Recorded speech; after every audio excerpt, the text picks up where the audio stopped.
누구니까 주와 같이 거룩함으로 영광스러우며 찬송할 만한 위엄이 있으며 기이한 일을 행하는 자가 누구니까 주께서 오른손을 드신즉 땅이 그들을 삼켰나이다.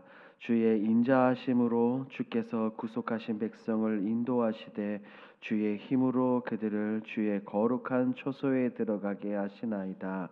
아멘. 오늘 본문은 이스라엘 백성들이 홍해를 건너고 애굽 군대가 수장된 이후에 하나님께 드리는 찬양의 노래입니다.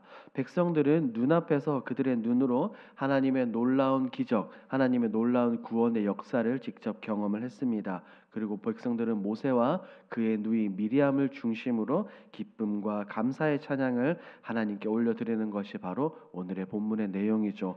오늘 본문은 우리에게 무엇을 말하려고 있는지 함께 살펴보도록 하겠습니다. 내용 관찰 1번입니다. 모세와 이스라엘 백성은 하나님께서 그들을 어떻게 인도하신다고 고백합니까? 모세와 백성들은 분명하게 고백합니다. 하나님께서 사랑하는 이스라엘 백성들을 사랑과 하나님의 권능으로 인도하신다고 말이죠. 13절을 보면 주의 인자하심으로 백성들을 인도하신다라고 말합니다.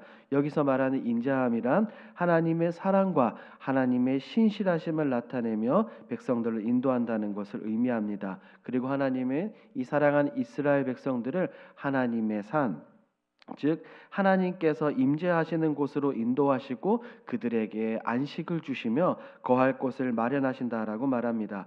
이것을 통해 백성들은 하나님의 사랑, 하나님의 능력으로 그들이 안전하게 인도받고 하나님께서 그들을 위해 예비하신 약속의 땅으로 인도될 것을 성경은 오늘 우리에게 말하고 있습니다.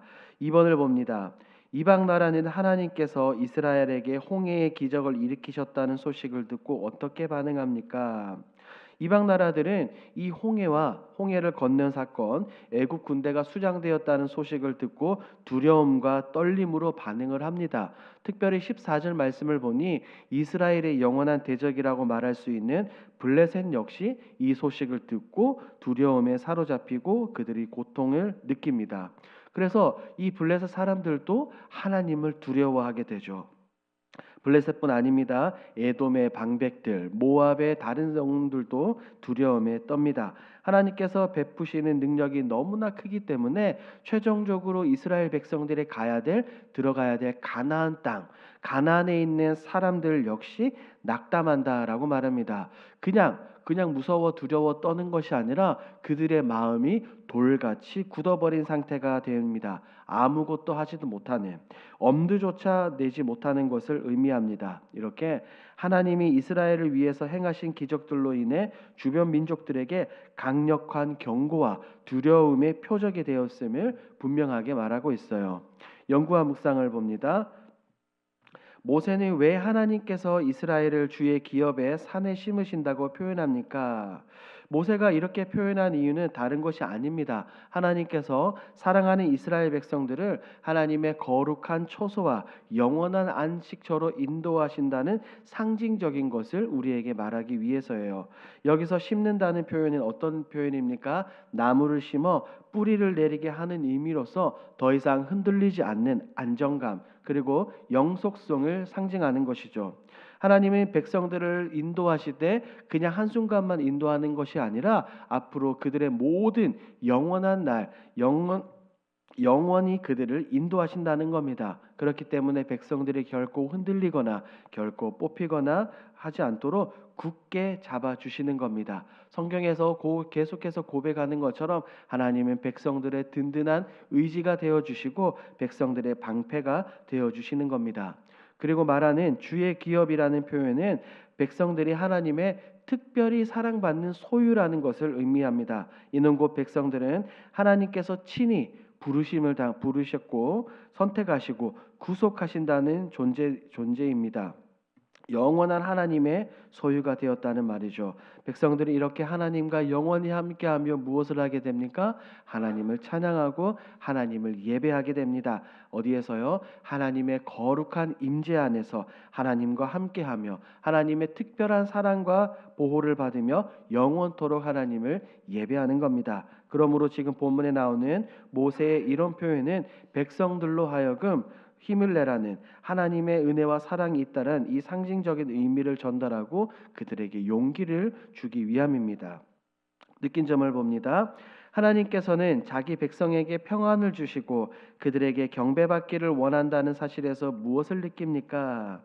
하나님의 이러한 모습을 보며 오늘 본문을 통해 많은 것들을 느낄 수 있어요. 먼저는 하나님의 놀라운 사랑과 배려입니다.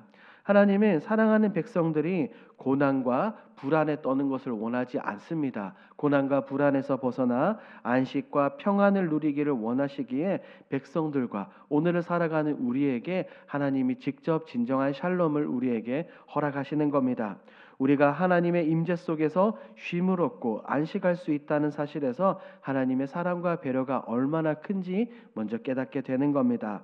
더불어 하나님의 임재 속으로 우리를 초대한다는 사실이 하나님이 우리와 얼마나 가까워지기 위함인가라는 것을 생각해 봅니다. 일종의 하나님의 초대와 같은 것이죠. 하나님은 우리가 하나님께 나아가 경배하며 하나님의 크신 영광 아래 살며 누구도 줄 수 없는, 사람이 줄 수 없고 세상이 줄 수 없는 진정한 평안, 샬롬을 누리기를 원하신다는 겁니다.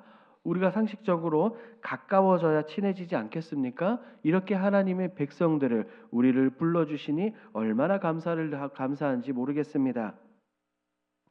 적용입니다. 최근 불안이 평안으로 바뀌어 하나님께 감사했던 적은 언제입니까? 내 안에 자리 잡고 있는 두려움, 나를 속박하고 있는 이 불안이 평안으로 바뀌는 경험은 사실 우리 모두에게 굉장히 의미 있는 순간들일 것입니다. 하나님은 언제나 우리의 불안과 두려움을 평안으로 바꿔주시고 오늘 본문처럼 하나님 우리에게 늘 안식을 주시는 분이시죠. 성경 속에서 대표적으로 살펴보자면 대표적인 사람 아브라함이 있습니다. 하나님의 약속 아들 이삭을 번제로 바치라고 명령하셨죠. 그때 아마 아브라함은 성경은 말하진 않지만 큰 두려움과 불안을 느꼈을 겁니다. 하지만 하나님의 신실한 약속을 의지하여 산으로 올라가 이삭을 진짜로 바치려고 했을 때 그 순간 하나님은 수량을 준비해 두셔서 이삭을 대신에 제물로 드리게 하셨습니다.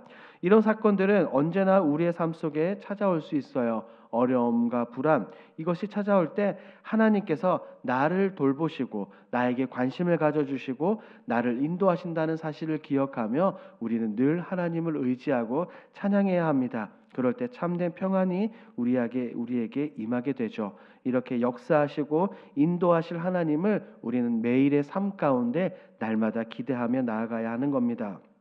마지막 결단입니다. 하나님의 권능의 오른손이 오늘도 나를 인도하심을 믿고 따르기 위해 무엇을 결단하겠습니까? 오늘 본문을 생각하며 결단한다면 우리는 다른 것이 아니라 두려움이 대신 믿음으로 결단하고 나아가야 한다는 겁니다. 어떠한 일이 내 삶에, 내 인생 걸음에 다가온다 하더라도 하나님께서 내 삶을 굳건하게 반드시 붙들고 계신다는 사실, 나의 삶을 인도하고 계신다는 분명한 확신을 가져야 한다는 거예요. 불안과 두려움 대신 하나님께 모든 상황을 맡기고 오히려 감사를 표현하며 기도하며 나아가는 것은 어떻겠습니까? 하나님께서 내 삶에 행하시는 은혜와 보호하심을 믿고 감사를 표현하며 오늘 하루를 넘어 우리의 모든 인생 여정길 가운데 오직 하나님만 의지하시는 저와 여러분들이 되길 우리 주님의 이름으로 축복합니다. 아멘. 함께 기도하겠습니다. 첫 번째, 전능하신 하나님만 바라보고 의지하는 삶이 되게 하옵소서. 두 번째, 내 삶을 온전히 인도하시며 내게 평안을 주시는 하나님을 온전히 경배하게 하소서. 우리 계속 10월 집중 기도 제목입니다. 건축 과정이 하나님의 은혜 속에 차질 없이 잘 이루어져 가게 하옵소서. 네 번째, 리모델링 이후 본당에 예배 드릴 때에 적은 자가 1000명을 이루는 축복과 역사가 나타나게 하옵소서. 이와 같은 공동 기도 제목으로 기도하시고 여러분들이 가지고 오신 개인 기도 제목으로 자유롭게 기도하시다가 돌아가겠습니다. 우리 주여 힘차게 부르짖고 기도합니다.